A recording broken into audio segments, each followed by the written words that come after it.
អត់ បាន ទាំងទិដ្ឋិទាំងលោភៈជាអីបើជាចិត្តឬជាចិត្តសឹកចិត្តសឹក ហ្នឹងហើយជាចិត្តសឹករៀងលើសំឡេងកង់ខ្លះបងញាតិញោមណាអត់ទាន់ឆ្លើយសំណួរអីអាចជួយបិទខ្លះពេលឆ្លើយចាំបើកវិញអញ្ចឹងណាព្រោះ Telegram ហ្នឹងដូចរៀងពិបាកបន្តិចតែបើសិនជារៀនតាមកម្មវិធីផ្សេងអាត្មាគិតថារៀងពិបាកចូលអញ្ចឹងណា Telegram ដូចស្រួលចូលទាំងអស់គ្នាស្រួលចេញទាំងអស់គ្នា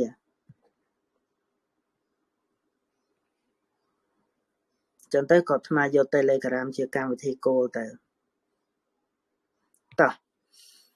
ឥឡូវសរុបសេចក្តីមកវិញនៅពេលដែលឮពាក្យថាទិដ្ឋិអាចជាសមាទិដ្ឋិយល់ត្រូវអាចជាមិច្ឆាទិដ្ឋិយល់ខុសតែក្នុងទីនេះទិដ្ឋិកើតជាមួយលោភៈដែលជាអកុសលទិដ្ឋិត្រូវតែជាមិច្ឆាទិដ្ឋិយល់ខុសហើយតាតន់ណាបងអកុសលមិនដែលកើតជាមួយការយល់ត្រូវទេ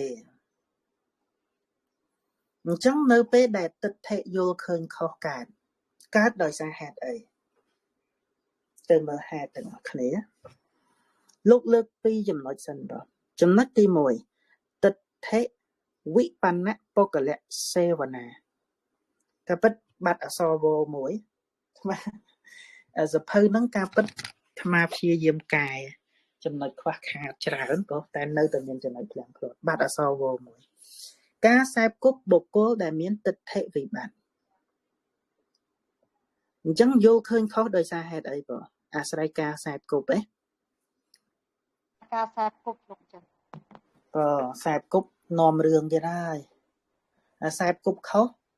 ខ្សែគប់ត្រូវទៅអញ្ចឹងការខ្សែគប់នឹងសំខាន់ណាបងយើងខ្សែគប់មនុស្សនឹងរើសយើងមិនបាច់ចាំថាឥឡូវហ្នឹងយើងចំណាស់នេះហើយយើងធ្លាប់ពិចារណាទៅមើលបុគ្គលដតីក៏បានធ្លាប់មើលខ្លួនយើងពីអតីតក៏បានដែរនៅពេលដែលមានការខ្សែគប់ខុសវាយ៉ាងម៉េចនៅពេលដែលមានការខ្សែគប់ត្រូវនឹងយ៉ាងម៉េចយើងអាចដឹងបានដែរអញ្ចឹងនៅពេលដែលមានខ្សែគប់បុគ្គលដែលមានការយល់ឃើញខុសធ្វើឲ្យយើងនឹងឆ្លងការយល់ឃើញខុសតាមបុគ្គលហ្នឹងសម័យឥឡូវហ្នឹងវាអាចមានរឿងដតីទៀតជាពិសេសបណ្ដាញសង្គមហ្នឹងគឺមានឥទ្ធិពលទៅលើមនុស្សខ្លាំងមែនទែនមិនបាច់ចំដល់ខ្សែគប់ទេណាបងតែស្ដាប់មនុស្សដែលមានការយល់ឃើញខុសតាមបណ្ដាញសង្គមហ្នឹងច្រើនយល់ឃើញខុសតាមគេហ្នឹងដែរទៅអាចមានទេបងមានលោកចាស់គ្រូមានអញ្ចឹងយើងត្រូវដឹងថាខ្សែគប់អ្នកយល់ឃើញខុសគឺយល់ឃើញខុសហើយខ្សែគប់អ្នកយល់ឃើញត្រូវគឺយល់ឃើញត្រូវចំណុចទី2ភាពជាបុគ្គលមានសាសតទិដ្ឋិគឺទិដ្ឋិយល់ឃើញថាទៀងនិងឧច្ឆេតទិដ្ឋិយល់ឃើញថាដាច់សូន្យជាអធ្យាស្រ័យពាក្យនេះដូចពិបាកបន្តិចឥឡូវយើងទៅវិភាគពាក្យនឹងទាំងអស់គ្នាអ្វីជាសាសតទិដ្ឋិយល់ឃើញថាទៀងទិដ្ឋិដែលយល់ឃើញថាទៀងនេះជាទិដ្ឋិមួយដែលគិតថាសត្វស្លាប់ហើយកើតទៀតសត្វស្លាប់ហើយកើតទៀតវាត្រូវតែអញ្ចឹងហើយ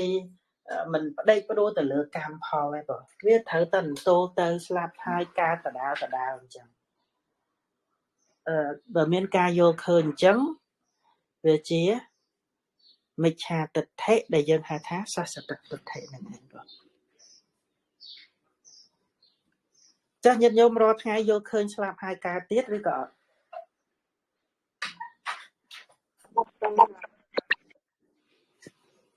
រាល់ថ្ងៃយល់ថាមិនក៏ស្លាប់ហើយកើតទៀតឬមិនកើតទៀត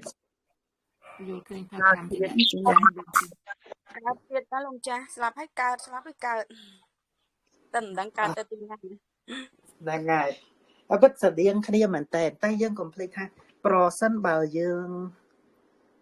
មានការយល់ឃើញបន្ថែមទៅលើនឹងបន្តិចទៀតថា សត្វលោកយើងប្រព្រឹត្តទៅតាមកម្មអ្នកណាធ្វើល្អបានទៅកើតនៅក្នុងទីល្អអ្នកណាធ្វើអាក្រក់ផលអាក្រក់នឹងនាំទៅកើតនៅក្នុងទីទៀតអានឹងវាជាការយល់ឃើញត្រូវវិញដោយសារអីយើងផ្ដេកផ្ដួលទៅលើផលនៃកម្ម